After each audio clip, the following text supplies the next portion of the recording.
Welcome to the inaugural episode of the Gluten-Free Psychiatry Podcast. I am your host, Daniel Williams, medical doctor. I'm the MD psychiatrist type that's went to medical school and prescribes medications for mental health. I'm blogging from mindshiftcare.com, where modern psychiatry meets toxin-free living.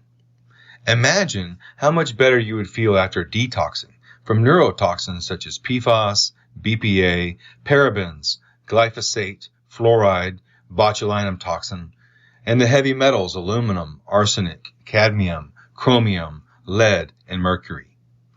That would be ideal. And expanding on the ideal circumstances for optimum cognitive health is what the Gluten-Free Psychiatry Podcast is all about. The slogan at Mindshift Care is advancing detox science for cognitive health. So we'll be taking a look at how these neurotoxins affect mental health without the outside influence of pharmaceutical companies or greedy employers. Medications do contain gluten. Did you know at least half of all of them do? There's a book called Wheat Belly that I highly recommend. I have a link for it in the show notes here. See, this term gluten-free psychiatry is kind of cute. It's catchy for a podcast into holistic and true, pure detoxed health and cognitive health, right? But let's talk about gluten-free psychiatry and what that involves, because there is actually a place, and I think it's a growing place as people become more and more aware of autoimmune disorders and things like alpha-gal, which is that tick-biting disease, the meat allergy situation where people get pretty darn sick and can't handle even any gluten in their capsules or their pills or tablets or things like that. So the problem is it's expensive. So what would have to happen for you to get a clean version of any medication without any fillers, without chemicals that are toxic and neurotoxic or inflammatory like gluten and other things like lead that are in medications and injections. If you were going to get a clean version, the doctor would have to write a specific prescription for that, and it would have to be sent to a specialized compounding pharmacy.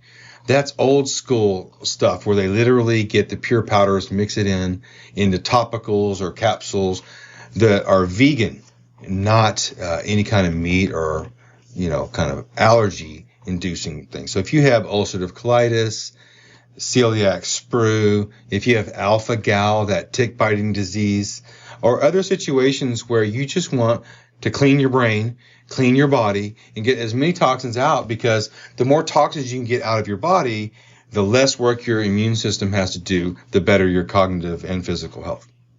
So in 2011, pharmaceutical companies were forced by the U.S. Congress to reveal which medications and manufacturers are making pills with gluten. Then in 2013, they did a follow-up study, and I have a link to it in the show notes there, that expanded to the top 200 most prescribed medications. So what I did this year in 2024 is I went back and looked at all the medications that I typically prescribe in my practice, and I looked at the different manufacturers. And for each type of pill that I prescribe, there's on average about 5 different manufacturers of those generic medications, and at least half of all those manufacturers were forced by Congress to admit that they were putting gluten into the pills. Sometimes they're putting gluten into pills that are specifically made for inflammatory conditions, which makes no sense to me. And it shouldn't make any sense to you. So other than cutting out gluten from the diet and from pills and topicals, pharmaceuticals and cosmetics, basically our products are contaminated. And gluten is in a lot of different things. You can look that up yourself. I recommend the book Wheat Belly, like I mentioned before. So as a physician, it's really impossible for me to know which manufacturer a pharmacy is using. So we're all flying blind out here writing prescriptions. We don't know if you're getting a prescription that's from one of the generic manufacturers that contains gluten or not. We don't know. Ask the doctor, they won't know. Ask them what the testing codes or lab code is to test this stuff. We don't know. We're not trained in that. I'm a medical doctor. So I also don't know anything formal about nutrition. And most of them won't admit that to you. There's a difference between real science, which is asking the right questions, and the religion of science, which has a self-directed goal, blind or otherwise, Science has become contaminated. Just read the news. Okay, so in my practice, most people can't afford, or they won't make a priority, medications that cost hundreds of dollars per month. So I don't prescribe gluten-free psychiatry medications very often, but I want you to know it does exist. Like I said, if you have alpha-gal tick-biting disease, I have a patient that has had anaphylaxis from anxiety. Imagine if your body would cut off your airway if you worried. That's a tough psychological place to be. And so that's why a place like a podcast is necessary in today's conversation about healthy, gluten-free living, so to speak. I've literally seen a patient that had years and years of chronic abdominal pain, irritable bowel syndrome, Crohn's disease, and was taking 90 to 120 tablets of some kind of opiate, whether oxycodone or hydrocodone, which would shut down the gastrointestinal tract anyway and probably make crampiness and abdominal pain worse with constipation. However, that had happened for years before I met the patient, and I just wondered and discussed with that patient how much of that handful of pills he was taking was milligrams of gluten that's causing his disease. So that's what we're talking about, and I want to tell you about my Clean Brain Initiative. I'm a psychiatrist, board certified from the American Board of Psychiatry and Neurology. So my goal in my profession and my Hippocratic Oath is to protect your brain and your neurons. That's what I'm here about. So this is a large conversation about autoimmune disease, toxins from all types of exposures.